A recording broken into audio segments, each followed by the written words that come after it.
अस्सलाम वालेकुम स्टूडेंट्स। आज हम जिस टॉपिक के ऊपर बात करेंगे वो है डेप्थ लिमिटेड सर्च।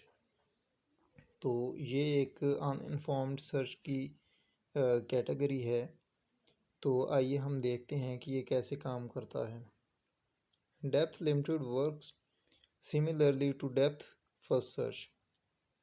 ठीक है, पहला पॉइंट तो ये है कि ये बिल्कुल डेप्थ फर्स्ट सर्च की तरह ही काम करता है। जिन असूलों के ऊपर डेप्थ फर्स्ट सर्च काम करता है ये बिल्कुल उन्हीं असूलों के ऊपर काम करता है।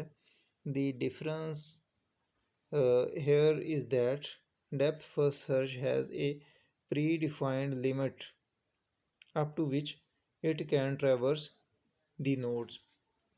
तो इसमें थोड़ा सा डिफरेंस है और वो डिफरेंस ये है कि इसके अंदर हम जो है लिमिट को डिफ़ाइन कर देते हैं कि कितने लेवल्स तक हमने इस सर्च को चलाना है। Depth limited search solves one of the drawbacks of DFS as it does not go to an infinite path। तो जैसा कि DFS जो है उसका एक ड्रॉबैक है कि चूँकि वो एक पाथ को पकड़ता है और एंड तक उस पाथ को एक्सप्लोर करता है और उसके बाद वो बैक ट्रैकिंग के ज़रिए वापस आता है। तो ऐसा बाज़ औक़ात हो सकता है कि जो है उस पाथ के अंदर कोई लूप आ जाए तो वहाँ पे जाके जो है आपका जो कंट्रोल है वो इनफिनाइट हो जाए और वहाँ पे जाके वो फंस जाए। तो इस तरह से करके DFS का ये ड्रॉबैक बनता था, लेकिन ये जो है डेप्थ लिमिटेड सर्च है इसके अंदर उस प्रॉब्लम को सॉल्व कर लिया गया है, क्योंकि यहाँ पे हम लेवल्स को डिफ़ाइन कर देते हैं कि लेवल 1 तक, लेवल 2 तक या लेवल 3 तक एंड सो ऑन। कोई भी लेवल हम डिफ़ाइन कर देते हैं कि इतने लेवल्स तक हमारी सर्च जो है वो चले। अब जो है DLS ends it's reversal if any of the following conditions exist. अब यहाँ पे दो तरह की कंडीशंस आती हैं जिनको ये चेक करके जो है ट्रेवर्सल जो है वो रुक जाती है इसमें। तो इसमें पहला होता है standard failure. It denotes that the given problem does not have any solution. तो अगर ऐसा हो, ऐसी सिचुएशन आ जाए कि आपका जो गिवन प्रॉब्लम है उसका सोल्यूशन है ही नहीं, तो फिर जो है ये आपका सिस्टम टर्मिनेट हो सकता है। Second one is that cut off failure value. It indicates that there is no solution for the problem within the given limit. इसका मतलब ये है कि आप जिस नोड को सर्च कर रहे हैं वो बेसिकली आपके ट्री के अंदर तो मौजूद है, लेकिन जो आपने लिमिट बताई है, मिसाल के तौर पे आपका जो गिवन नोड है यानी कि जो आपकी गोल नोड है वो लेवल 4 के ऊपर एग्जिस्ट करती है, लेकिन आपने जो प्री डिफाइंड लिमिट दी है वो लेवल 3 तक दी है। तो इसका मतलब है कि आपका जो एल्गोरिदम है वो लेवल 3 तक आपके ट्री को एक्सप्लोर करेगा, उसके बाद जो है वो आगे जाएगा ही नहीं लेवल 4 के ऊपर। तो इसका मतलब है कि ये जो फेलियर है ये कट ऑफ फेलियर है। हमारा सॉल्यूशन जो है वो ट्री के अंदर एग्जिस्ट करता था, लेकिन चूंकि हमने लिमिट जो है वो डिफ़ाइन जो की है उस लिमिट के अंदर वो एग्जिस्ट नहीं करता, इसलिए हमें सॉल्यूशन जो है वो नहीं मिला। Now consider the some examples. Let's take A as the start node and C as the goal state and limit as 1।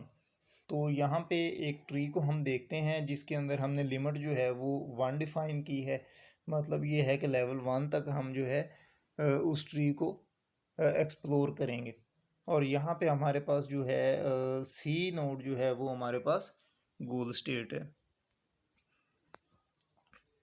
तो ये हमारे सामने एक छोटा सा ट्री है। तो यहाँ पे आप देख रहे हैं कि जो रूट नोड है इसको आप लेवल 1 कहते हैं। इसके बाद ए के जो चाइल्ड्स हैं उनको लेवल 2 आप कहते हैं, यानी कि ये वाला जो लेवल है ये लेवल 2 सॉरी ये लेवल 1 है ये वाला जो रूट वाला लेवल है ये लेवल 0 है, और नेक्स्ट वाला लेवल 1 है, और उसके बाद नेक्स्ट वाला लेवल जो है ये लेवल 2 है। अब हमने यहाँ पे लेवल जो डिफ़ाइन किया है या लिमिट जो हमने डिफ़ाइन की है वो है 1, ये वाली। तो अब यहाँ पे देखें हमारी जो गोल स्टेट है वो सी है, तो यहाँ पे जो है ए से बी को एक्सप्लोर कर लिया जाएगा, ठीक है। इसी तरह फिर जो है चूँकि हमने लिमिट इसकी जो है वो 1 डिफ़ाइन की है, तो अब यहाँ से दोबारा वापस ए पे आ जाएगा, और ए पे आने के बाद इसका राइट साइड वाला चाइल्ड जो है वो विज़िट किया जाएगा। तो इस तरह से करके राइट वाला चाइल्ड जो है वो सी है, तो इस तरह से करके हमारा जो गोल स्टेट है वो भी सी थी, तो हमारा सॉल्यूशन जो है वो इसे मिल गया है। तो इस तरह से करके हम कह सकते हैं कि ए से बी विज़िट किया गया, और बी के बाद फिर जो है दोबारा ए के ऊपर कंट्रोल आया, और फिर ए से सी को विज़िट किया गया। तो इस तरह से करके लिमिट 1 के अंदर ही हमें जो है हमारा सॉल्यूशन मिल गया है। अब यहाँ पे एक बात और काबिल गौर है कि अगर हमारी जो गोल स्टेट है वो जी होती तो फिर क्या होता।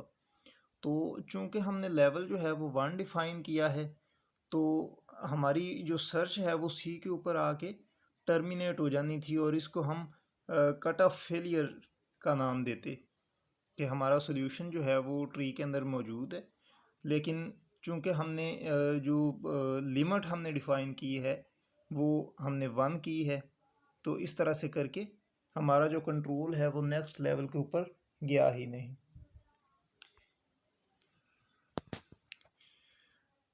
अच्छा, ये सारी इसकी डिटेल है कि if we give C as the goal node and the limit as zero, और अगर हम लिमिट को ज़ीरो दे दें तो क्या होगा, the algorithm will not return any path as the goal node is not available within the given limit.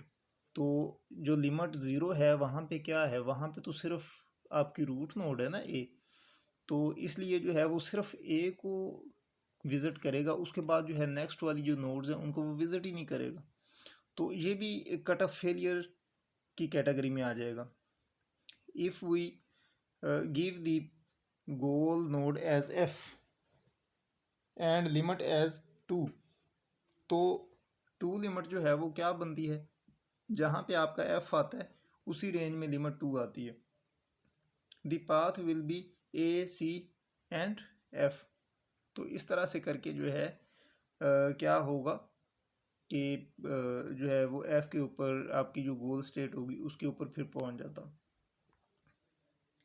अब इसके एडवांटेजेस और डिसएडवांटेजेस को देखते हैं।